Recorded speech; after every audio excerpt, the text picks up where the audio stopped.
Welcome to the Whistleblower Newsroom. I'm Christina Borgeson. As war in the Ukraine rages on and gas and food prices soar globally, it's instructive to look back at how the world finds itself on the brink, if not at the beginning, of World War III. War is always about getting control. Former Secretary of State Henry Kissinger once said, "Control oil and you control nations. Control food and you control people." My guest today calls herself, quote, "a pipeline tracker," unquote. Attorney, author, and investigative journalist Charlotte Dennett has spent decades studying the history of pipelines around the world as arteries for the distribution of oil and gas, the lifeblood of economies. She's also studied the constant conflicts surrounding them. But this war, says Dennet, could be the mother of them all. In this interview, she lays out the history of pipeline conflicts and the ruling elite's agendas behind them. Welcome, Charlotte. Hi. You have just written an article called Nukes, Pipelines, and the War in Ukraine. So let's start with that. Talk about the contents of that article and why you were inspired to write it right now. I've been following events in Ukraine because I am a pipeline tracker. I wrote a book that has come out in paperback called Follow the Pipelines. Here it is. I have traced back to 1944, tracking pipelines all over the Middle East, then into Central Asia and Afghanistan, and now we're in the Ukraine. And the reason I follow the pipelines is because I discovered early on in tracking the Trans-Arabian pipeline that was being built right after World War II and was going to take Saudi oil to Europe via this pipeline. And with a terminal point in either, guess where, Lebanon or Palestine. So the reason I was looking into that is because my father's last mission as America's first master spy in the Middle East was to chart the route of the pipeline. And he never made it home from that secret mission. He died in a plane crash. So, and I was just an infant, but for years, I've been investigating both the causes of the crash and then learning the overall context around the crash. And that's when I got to realize that pipelines have a lot to do with conflict, because once you get oil in the ground, you got to get it out and you got to ship it. Well, it's through pipelines. What are the safe pipelines? Now, bringing it up to I can elaborate on that, but bringing it up to Ukraine, I've been following the fluctuating fortunes of the Nord Stream pipeline that was finally completed very recently. It's been through years of controversy, just as the Trans-Arabian pipeline was 70 years ago. And the controversy in this case is it was going to carry Russian gas to Germany. And the thing that had the United States and some of its allies very nervous is they're concerned that Europe was going to become even more dependent on Russian gas. Europe already gets 40% of its gas from the Russians. So here they were building this great big huge project. The Germans were in favor of it because it was going to bring cheap gas, and some of the other countries were also in favor of it because it was cheaper gas.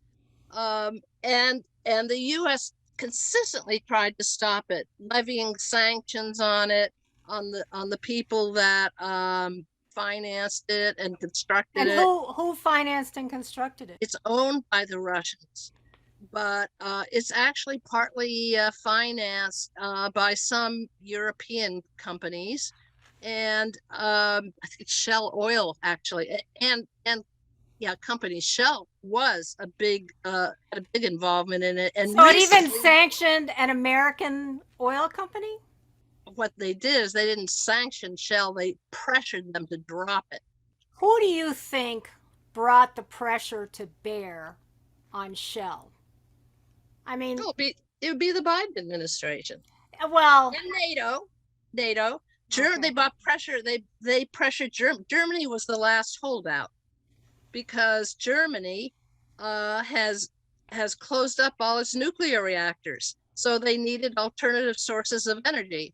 So they were all in favor of the Nord Stream pipeline, and Germany just got pressured to drop it, and now the whole thing is going bankrupt. I mean, it's just incredible. Had it gone through, then Ukraine and Poland, they were opposed to the pipeline because had it gone through, the gas traversing those countries, it's called transiting those countries, they feared they were going to lose out on transit fees, like up to $2 billion or $1 billion in each country.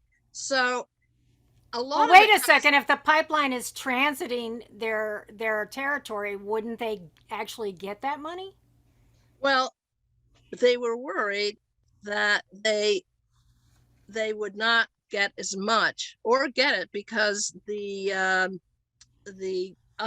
Russian pipeline Nord Stream 2, I guess per volume was just going to be much more effective in feeding gas to an energy starved Europe. So there's this nice map that I put in my article, um, and it shows, I don't know if you can see it right here. These are all lines that traverse Poland and Ukraine. Gas. So Those are gas pipelines those are traversing gas Ukraine. pipelines. Okay. So the concern was that they were going to lose out on transit fees because the Russians were going to flood Europe with uh, more gas from Nord Stream. So right now, Russia is still sending the gas through those pipelines, which is kind of interesting, isn't it? Given the fact that there's a war going on in Ukraine. But the last I looked, it was still supplying the gas. When Biden closed down access to SWIFT to Russia, Yeah. which is how, of course, the U.S. dollar is how most oil and gas transactions are done. They made an exception for Germany and Europe because Germany was like, what? Germany cannot live without Russia's gas. And so an exception was quietly made for Germany to be able to pay Russia in dollars. I'm calling this the mother of all energy wars that have been going on for decades. My book documents, as no other book has, how these pipelines, oil and gas pipelines, have been at the root of all these endless wars in the Middle East. And what we're dealing with right now is what I call the great game for oil, and it's oil and gas, Well, and who's it's going after what here in this war? I mean, we have to look at, who helped make this war happen, and then why in terms of the context that you're describing. Fairness and accuracy in reporting has done a couple of really good background pieces that show you the whole history of what led up to this standoff between these two great powers. And briefly, most people go back to 2014. This was the time, of course, when Putin seized Crimea. And often you'll find in the press that's the starting point for their description that he had moved his forces in illegally seizing Crimea, and he's an aggressive imperialist and all of that stuff. But you have to go back even farther before then, and you find that there was a lot of effort on the part of the U.S. and NATO to wean Ukraine off of its dependence on these Russian pipelines that transited through it. And you go back even farther into the 1990s, early 1990s, the dissolution of the Soviet Union. And at that time, there was a deal struck that the US and the NATO countries would not advance eastward toward Russia Oh because yeah, NATO. Yes, they said they Russia would not saw do it. that. Yeah, Russia saw its wanted territorial integrity on its part, and it wanted security for its borders. And what happened is that NATO and the U.S. broke the agreement. They just went ahead and started pushing forward and militarizing and pouring in military supplies, not only to Ukraine, but all the Eastern European countries that used to be part of the Soviet Union. What I found out very recently, and this totally blew my mind, everyone who has read a lot on the subject and doesn't necessarily want to accept the official US NATO explanation, because that's all we hear, looking for two sides of the story. Well, a lot of people are centering in on the famous conversation between Victoria Nuland, who was with the State Department, and another State Department official over. They're looking towards having a regime change, and one of their phone calls was overheard, where they're talking about who they're going to put in place of the pro-Russian democratically elected leader. And so this is a huge embarrassment to the United States. Now, what year was this? What year was this? this? 2014. This was immediately before the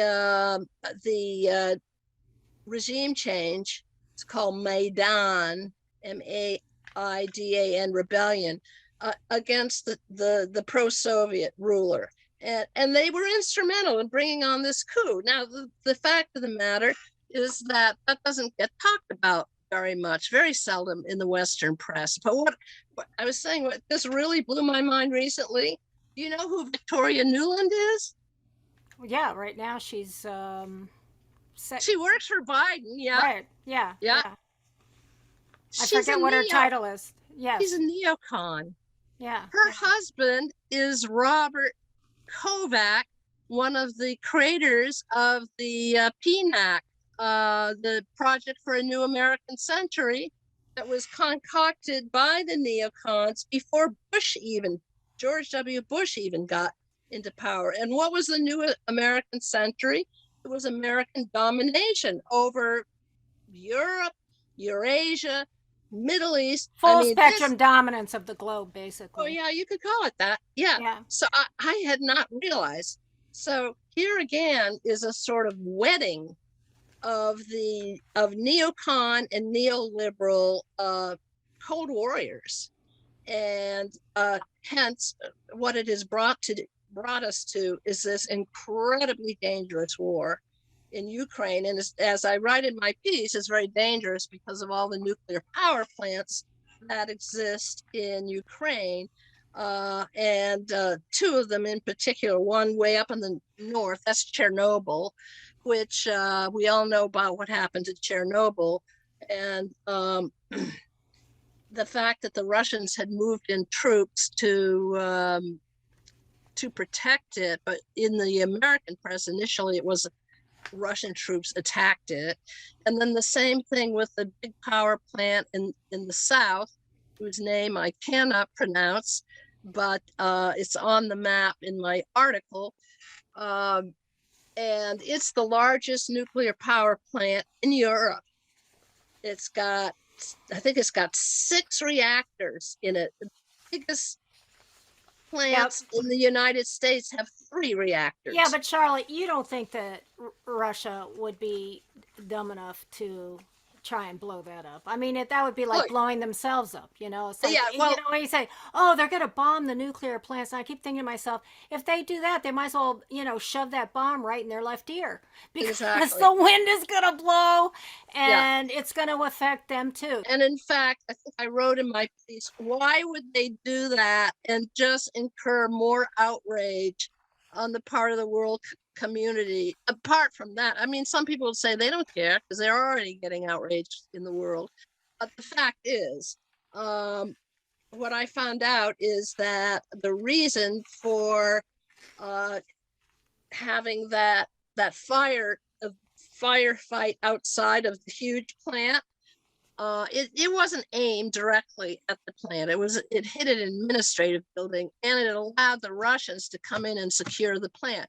Now, why is that important? Right-wing radical groups are particularly strong in that area, and there was concern that they would have to secure the plant from them because they've been engaging in a lot of the major uh, uh, actions against the Russians, both in the eastern provinces. And right now, they're training Ukrainians to defend themselves. And what you find out if you really start probing is that some of them are in fact neo-Nazis. And I mean, there was this TV show, a picture of the granny. They're gonna arm little granny, and the people who Oh were God. arming Granny were neo-Nazi. So in the United States, they don't they sort of deprecate this concept that Russia is going in after the neo-Nazis. Oh, poo poo! It can't be that because Zelensky is Jewish, so it can't be true. But the fact is, there are neo-fascists that have moved into the Ukrainian military, and and so they have some influence in his government as well. So that's Wow. why I say context is very important. Before the war started, was Zelensky hostile to Putin? You know, I can't answer that. I don't know. He just it's kind of interesting. He just came up out of the blue. It's almost like Obama. You know, Yeah. nobody knew about Obama. Well, suddenly you got this former comedian who played a president. Suddenly he becomes the president of Ukraine. Zelensky has strong ties to Israel because he's Jewish. Right. And by the way, what is the possibility of this whole thing expanding into a world war? Now you're going to start bringing in some of these Middle Eastern countries. You've got some of the Gulf countries that have, you know, forged new alliances with Israel, like the United Arab Emirates and I believe Qatar. Mind you, what the U.S. is doing now, because they claim they've got to do something. They can't just let Ukraine hang out to dry, right? They've got to, so they're pushing lots of arms in there. I find it so absurd when they say, "Oh, the United States isn't getting involved. We're sending arms over there. We're sending, but no, we're not in." Yeah, you are. Yeah, You're yeah. in there. In fact, it's become a complicating factor because the Biden administration finally succumbed and said that they're going to allow Poland to send its Russian-made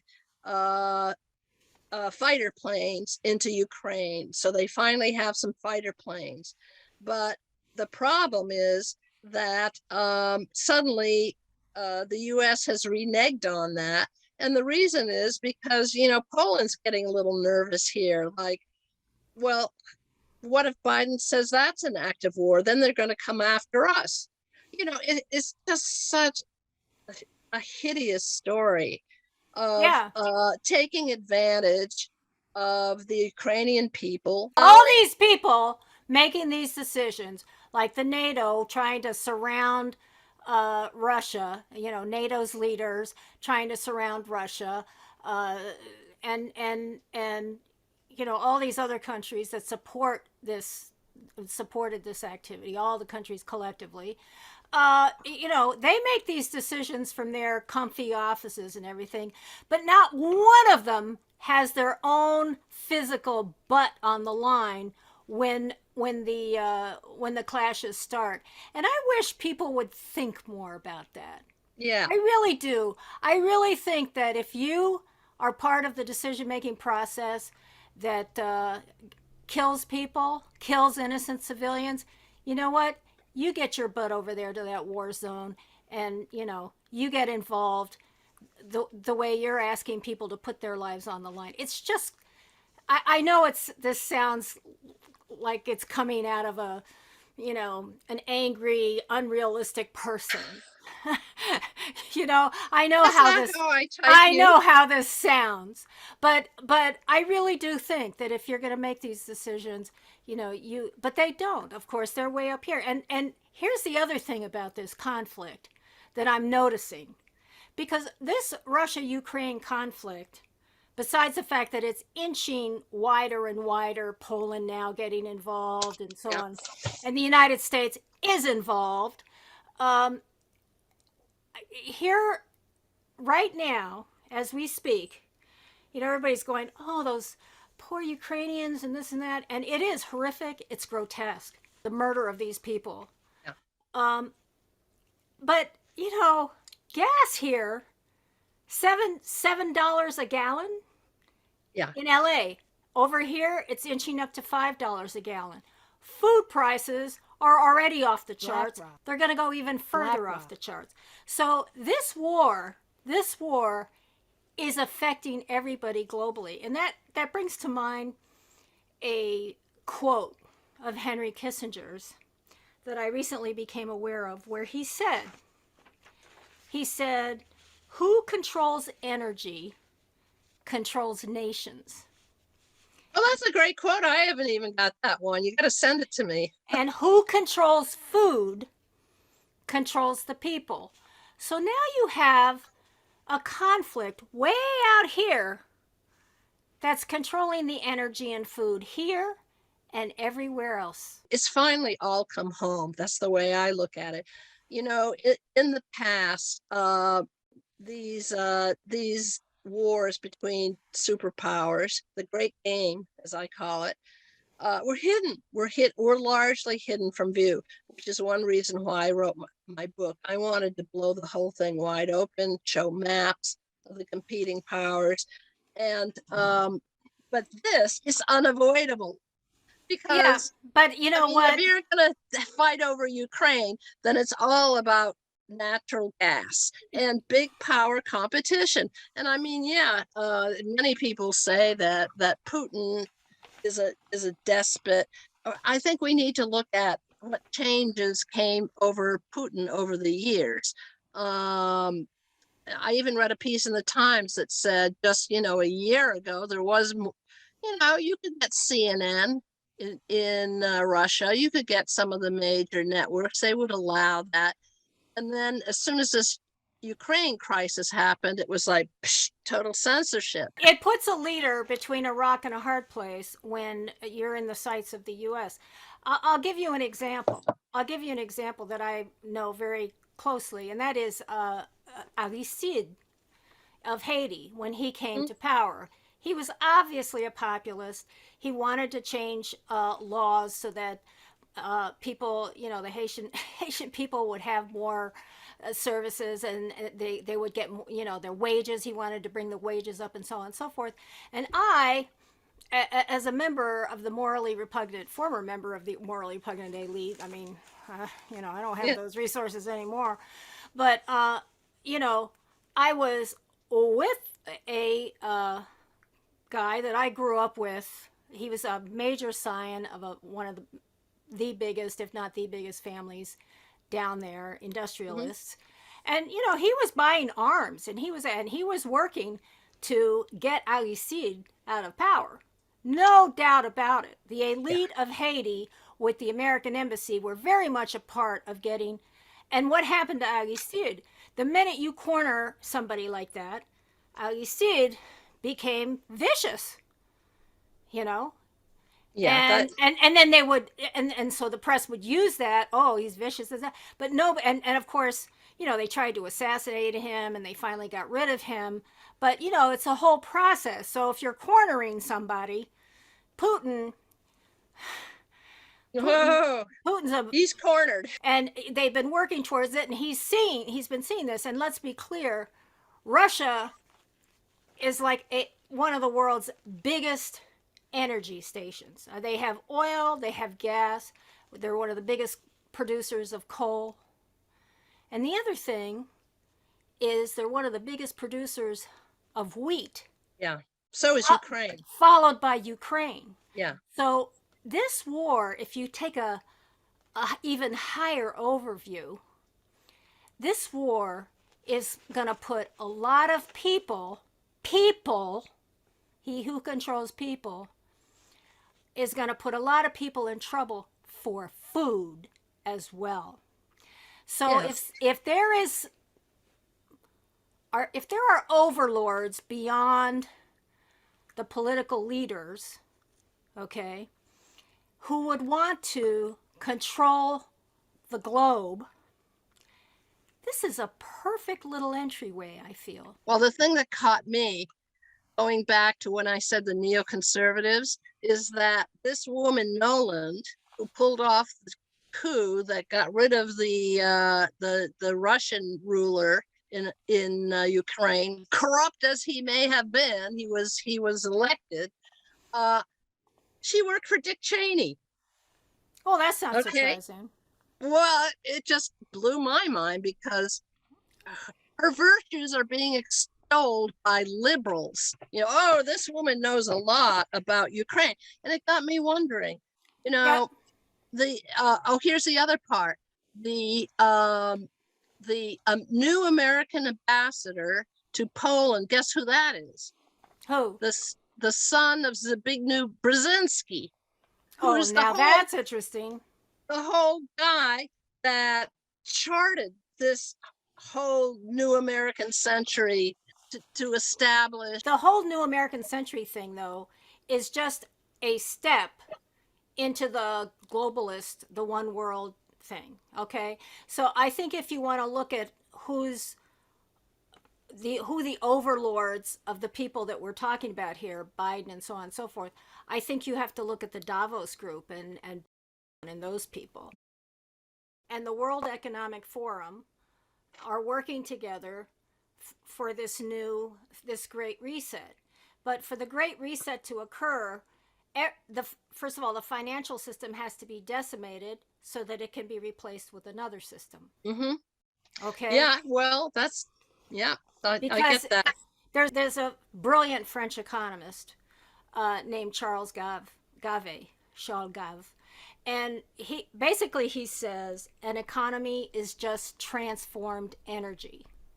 Okay, so if you can control an economy, country's economy, and if you can control and of course if you control the food, you control people. That's it. You can now destroy the whole system that's in place and then put in the new system. Yeah. And the new system is the central bank digital currency ID that controls everything, including it can control. Eventually, it'll control. It's like the Chinese social credit score thing, So social credit card. So I don't know. Tell me what you think. But I think the pipelines and the oil and so on, that as, and all puns intended, has been greasing the skids through these endless conflicts to where we are now. Yeah. Yeah. World War III coming at us, okay? And all of us, I don't know about you, my gas is higher, my food bill is off the charts now. The only possible good thing about it is that it's finally going to get the American people to wake up that we're not an island, we're interconnected throughout the war, and I think they already are. I was just talking to a worker that was fixing my internet and I happened to chat with him. And what did he think? Oh yeah, it's about war. It's about oil. Of course, I've always thought it's about oil. Now, my guess is that an awful lot of people feel that way, particularly people who don't have, professional reputations to protect. They just see it the way it is.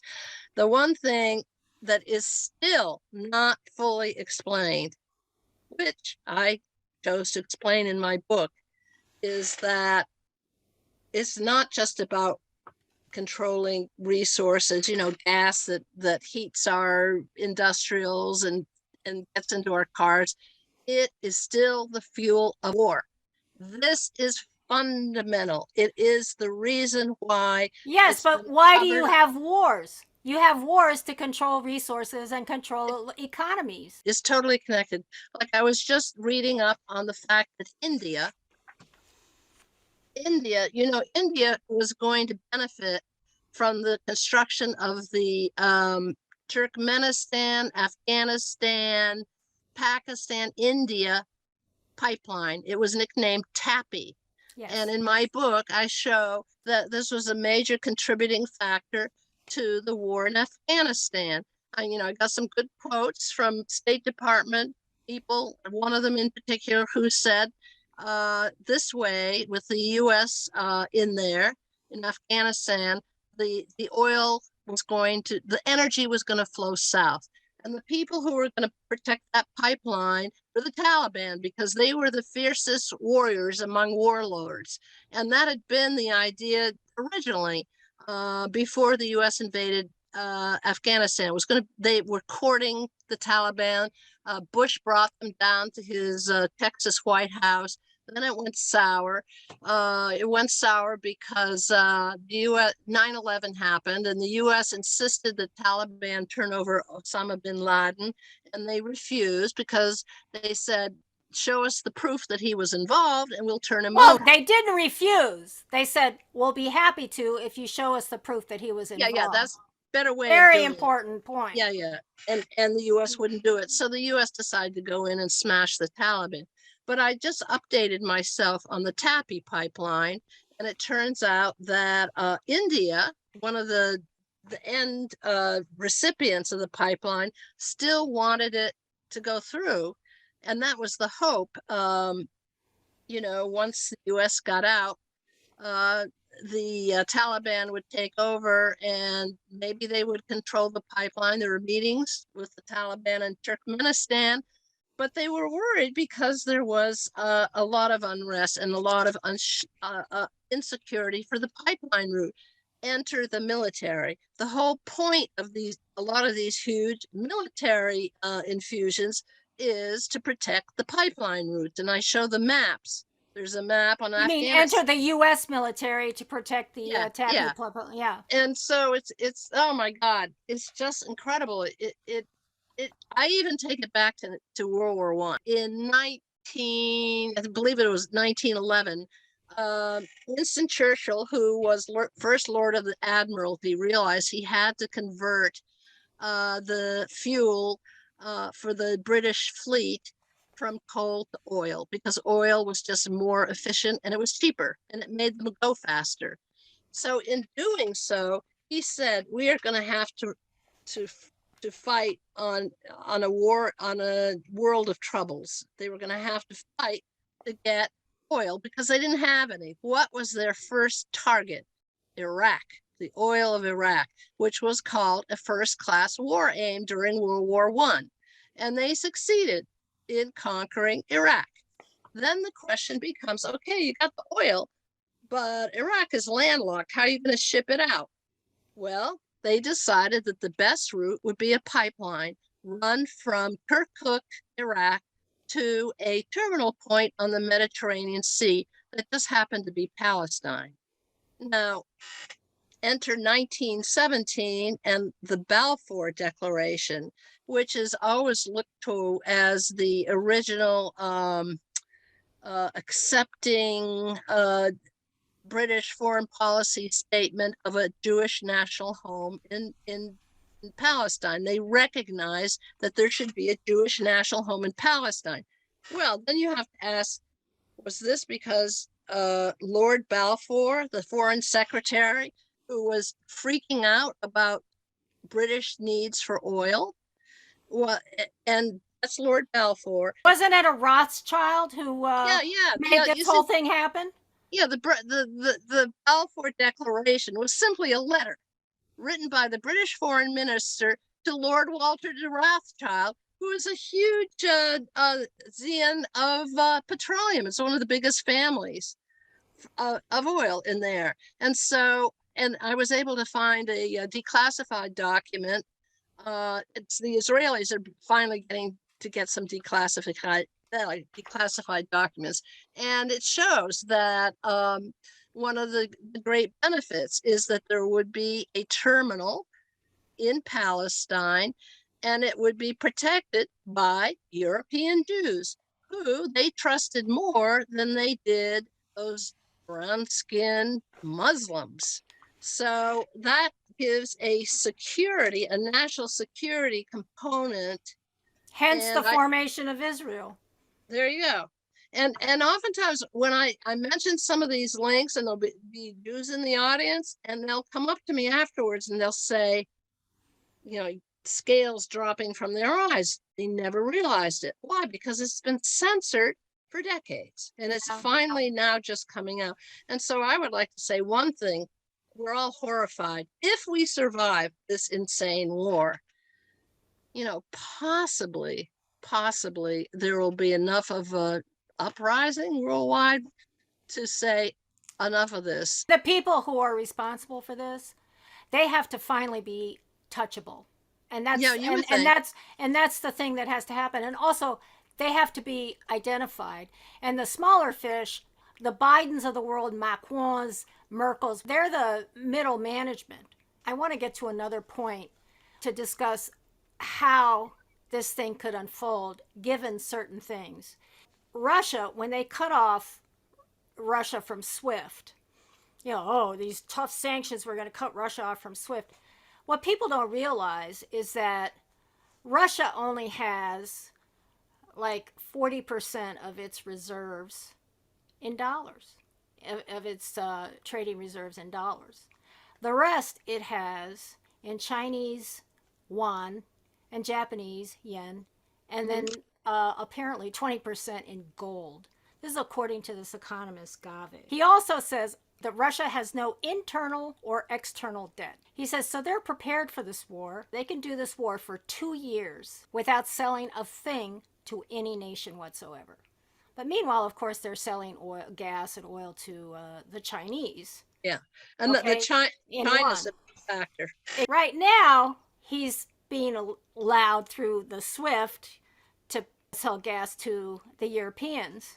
But what if he decides to turn off that tap? Meanwhile, Biden is frantically going to Venezuela. He's going to our enemy.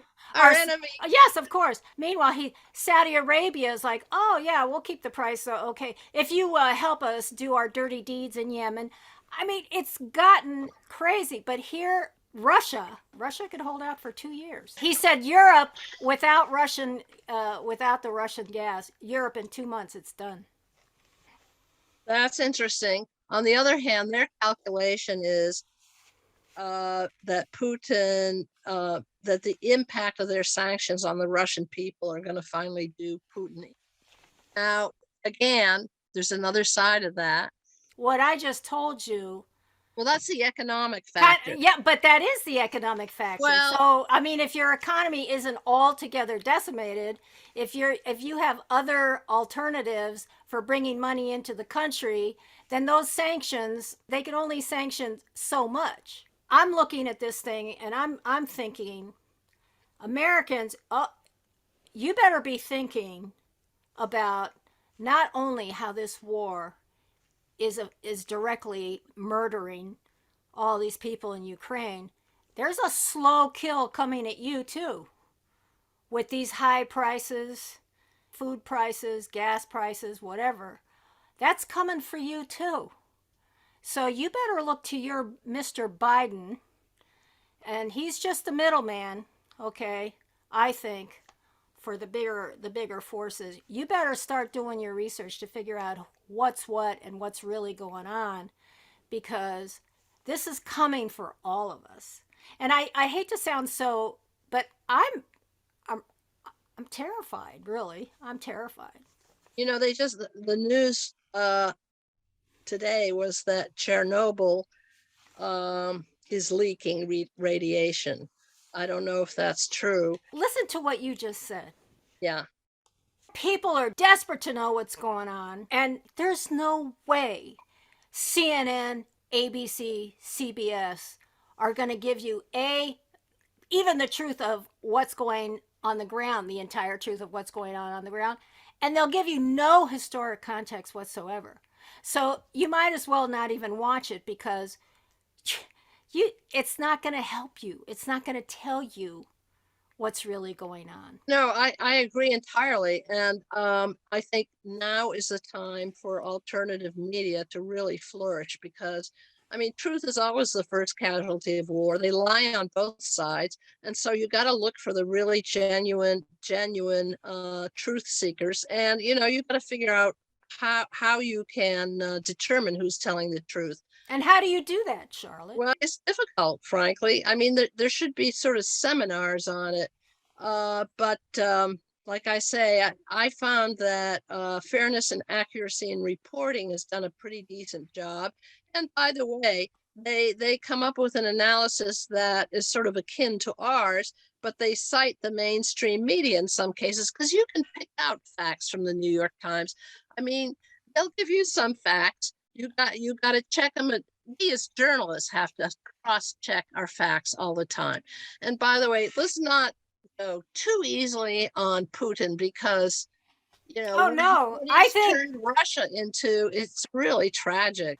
I think all of these leaders, Putin, Biden, Zelensky, all of these leaders, there should be deep investigation of all of these people and their connections to Davos, the Davos group, their connections to banks and so on. Biden, here we're looking at nobody's remembering Biden and Hunter Biden's involvement, money making schemes in the Ukraine. Oh yeah, it's finally coming out, but not in the mainstream media, I must say. I just found an article about Burisma and all of that stuff, and you never know who. It's so murky. It's so unclear. I have this video that I have to keep reviewing, but they even had the Morgan, I think it's Morgan Stanley, bank deposits for Hunter Biden. $83,333.33. So that was monthly, okay, for his consulting fees. Okay, so here we have a president who's in charge of our country and supposed to be in charge of dealing with these warring factions. Bringing democracy. Yeah, bringing democracy and so on and so forth. And of course, when Burisma was being investigated, he made sure that all of a sudden there was a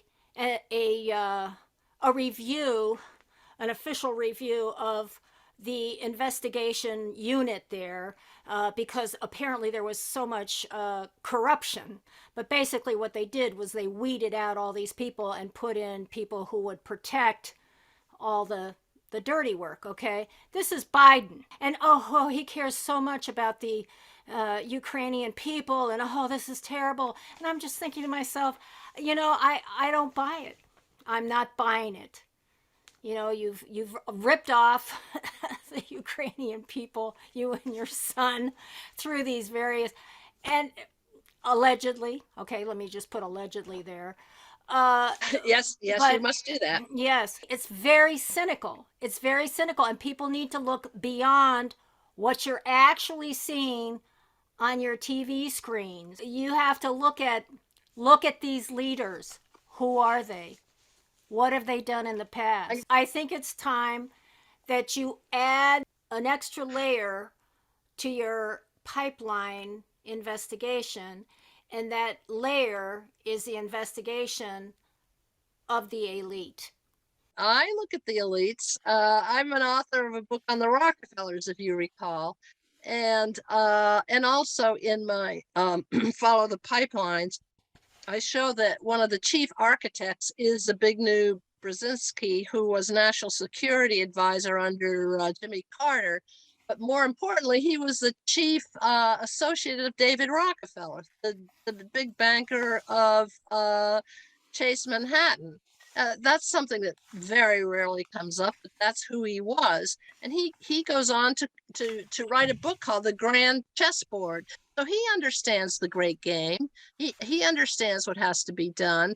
And I think it's just it's kind of gotten out of Yeah, but control. the great game is just Oh, it one part. is the tool for it. Brzezinski, he formed the Trilateral Commission, right, with Yeah, David with David Rockefeller Rockefeller. Uh-huh. That's back in right. the 70s. Now listen to this. Back in the 70s, he was talking about biochemical means of human control to augment the potential of consciously chosen direction and exploiting the latest communications techniques to manipulate emotions and control reason. Yeah. So he was already into the technocracy takeover scenario. They were already contemplating that back then. So if Yeah. you have this oil war, this energy war, and it brings down the financial system, now you can start your central bank digital currency. When they formed the Trilateral Commission, um, which was to involve Europe, Japanese, and Americans initially, the idea was to bring world order. And you may have heard a lot of sighing and weeping over how order has been totally broken down. I mean, it's sort of held after World War II, although we don't talk about the devastation of the countries to the south. Fundamentally occupied by brown and black people. We don't talk about that. We just say there's been order since World War II, and now it's all breaking down. One of the things I remember reading a How can book. you say that you have world order when you have all these countries where people are living in practically medieval situations Yeah, well, of course. and living like that because you're exploiting their resources using your proxies, your Yeah, super corrupt proxies. yeah. I'm sorry, that's not order. It's It is not. for them. It is for Well, them. it is, but Yeah, I'm just and that's what saying. that's what they wrought upon the world. There is a term for it. It's finally coming out, but there is a term. They're called the ruling class. I mean, the Brits have never had problems discussing the ruling class. I mean, because they grew up under monarchies, and so even a movie was made of it. Oh no, no, we're not supposed to talk about it that in the United States. And by the way, one thing that irks the hell out of me, they're all looking at the oligarchs, the Russian oligarchs. How many American oligarchs are there that are going around in their yachts? And Oh, by the way, how about Senator Manchin, who is always inviting Congress people onto his yacht? And I only learned recently that he was chair of the Senate Committee on Energy. Oh, yeah, gee, but that's surprising. all these people are broke compared to the bankers whose names you don't That's true. know, compared to the Chatham House people, the royal family. I think the royal family has been brilliant. Because here they are colonialists. I mean, there's no other way to put it. And of course, that's how they made their money. That's where their assets are. Whatever. Who knows where all their, and they have managed to escape any kind of scrutiny about their history and about what they do now. And obviously, their Queen Elizabeth, who did she just personally have a meet and greet with? Trudeau, Yeah. Mr. World Economic, trying to bring in the digital currency into Canada. Okay. And people, they go around, Prince William and Kate and the two kids, and oh, she's wearing the cutest outfit, and so on and so forth. Uh, It is pixie dust in people's eyes because, they're protecting, they are the front people for the firm, they are the veil. there's a book that's just come out that's trying to reveal the sordid story of the real British history. I forgot the name of it. I was going to check it out.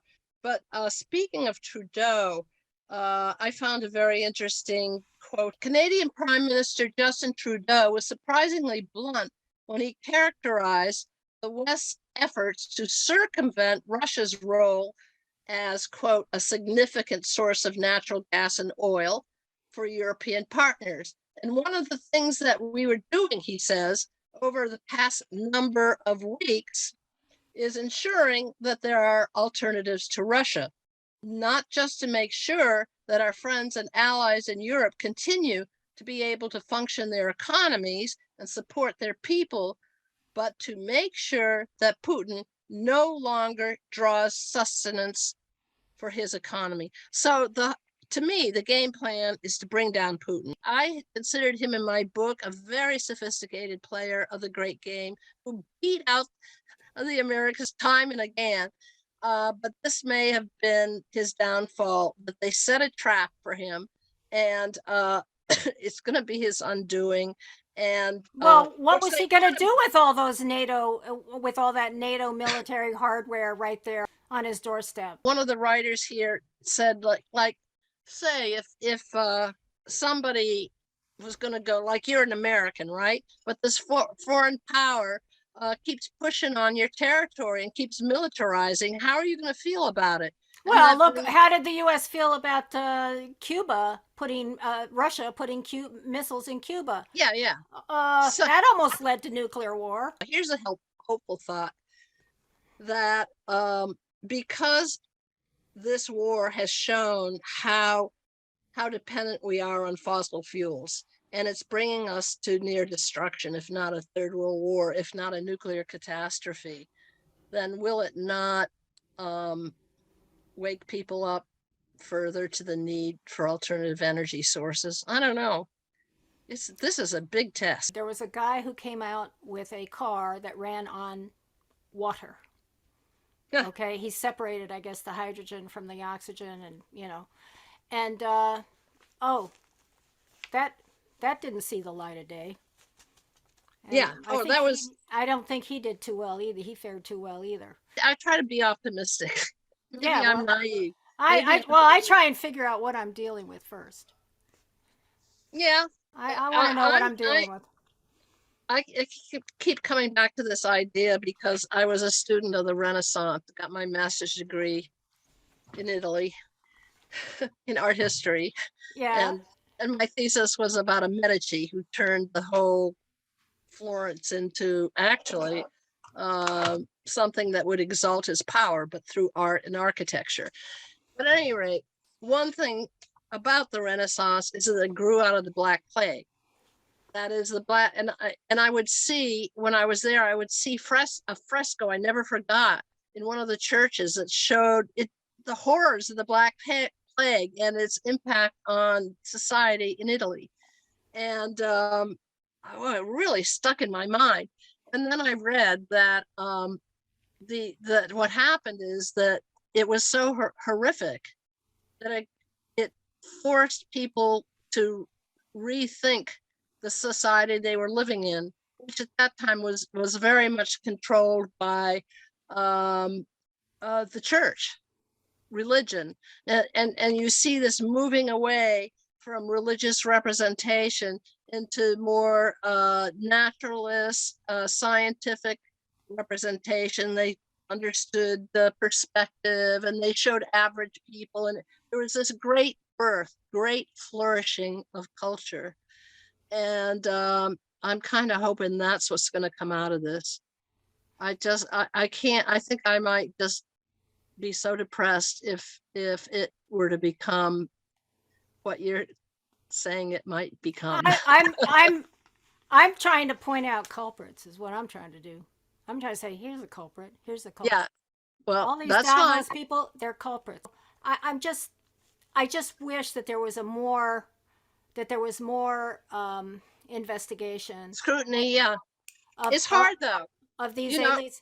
Yeah, it's not as hard as you think if people were to focus on it. But people aren't. They're focusing on, Biden, and Putin is this, and they're making cardboard characters out of these people instead of really looking at them. Yeah, okay? And you know why that is. It's the phenomenon of willful blindness, which is pervasive. Well, that's got to end, because you can't be willfully blind to $7 a gallon gas and hundreds of dollars worth of groceries that used to cost you, $100. Yeah, well, no, you won't be. You're absolutely right. That's going to be a big wake up call. And then the question is, how is the people's fury going to be challenged? Yes. Yes. And that's another scary prospect. So we Well, are at this is a major historic moment. And this and COVID put them together. I'm gonna keep hoping that our better selves emerge out of this, but they may not, because the lust for power seems to continue. well, they are few and we are many. And while they might consider us just merely ants right now, we could turn into fire ants. That would be good. You want to end it on that? Ah, thanks for coming on, Charlotte.